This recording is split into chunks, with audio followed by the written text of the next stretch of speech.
Yes, very salutary, said Arthur, after Slardabardfast had related the salient points of the story to him. But I don't understand what all this has got to do with the earth and mice and things. That is but the first half of the story, Earthman, said the old man. If you would care to discover what happened 7.5 million years later, on the great day of the answer, allow me to invite you to my study where you can experience the events yourself on our sensor tape records. That is unless you would care to take a quick stroll on the surface of New Earth. It's only half completed, I'm afraid. We haven't even finished burying the artificial dinosaur skeletons in the crust yet. Then we have the Tertiary and the Quaternary periods of the Cenozoic era to lay down.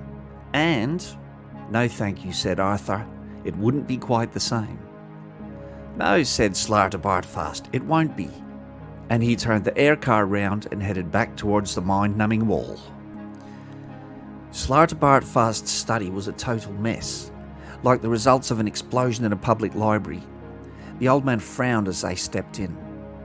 Terribly unfortunate, he said. A diode blew in one of the life support computers. When we tried to revive our cleaning staff, we discovered they'd been dead for nearly 30,000 years. Who's going to clear away the bodies? That's what I want to know. Look, why don't you sit yourself down over there and let me plug you in? He gestured Arthur towards a chair which looked as if it had been made out of the ribcage of a stegosaurus. It was made out of the ribcage of a stegosaurus, explained the old man as he pottered about fishing bits of wire out from under tottering piles of paper and drawing instruments. Here, he said, hold these, and passed a couple of stripped wire ends to Arthur. The instant he took hold of them, a bird flew straight through him. He was suspended in mid-air and totally invisible to himself. Beneath him was a pretty tree-lined city square, and all around it, as far as the eye could see, were white concrete buildings of airy, spacious design, but somewhat the worse for wear. Many were cracked and stained with rain. Today, however, the sun was shining, a fresh breeze danced lightly through the trees, and the odd sensation that all the buildings were quietly humming was probably caused by the fact that the square and all the streets around it were thronged with cheerful, excited people. Somewhere a band was playing. Brightly coloured flags were fluttering in the breeze, and the spirit of carnival was in the air. Arthur felt extraordinarily lonely, stuck up in the air above it all, without so much as a body to his name. But before he had time to reflect on this, a voice rang out across the square and called for everyone's attention. A man standing on a brightly dressed dais before the building which clearly dominated the square was addressing the crowd over a tannoy. "O people waiting in the shadow of deep thought," he cried out. "Honoured descendants of Vroomfondle and Magic Dice, the greatest and most truly interesting pundits the universe has ever known, the time of waiting is over." Wild cheers broke out amongst the crowd. Flags, streamers and wolf whistles sailed through the air. The narrower streets looked rather like centipedes rolled over on their backs and frantically waving their legs in the air. 7.5 million years our race has waited for this great and hopefully enlightening day, cried the cheerleader, the day of the answer. Hurrahs burst from the ecstatic crowd. "Never again," cried the man, "never again will we wake up in the morning and think, who am I? What is my purpose in life? Does it really, cosmically speaking, matter if I don't get up and go to work? For today we will finally learn once and for all the plain and simple answer to all these nagging little problems of life, the universe and everything." As the crowd erupted once again, Arthur found himself gliding through the air and down towards one of the large stately windows on the first floor of the building behind the dais from which the speaker was addressing the crowd. He experienced a moment's panic as he sailed straight through towards the window, which passed when a second or so later he found he had gone right through the solid glass without apparently touching it. No one in the room remarked on his peculiar arrival, which is hardly surprising as he wasn't there. He began to realise that the whole experience was merely a recorded projection which knocked 6-track 70mm into a cocked hat. The room was much as Slardabardfast had described it. In 7.5 million years it had been well looked after and cleaned regularly every century or so.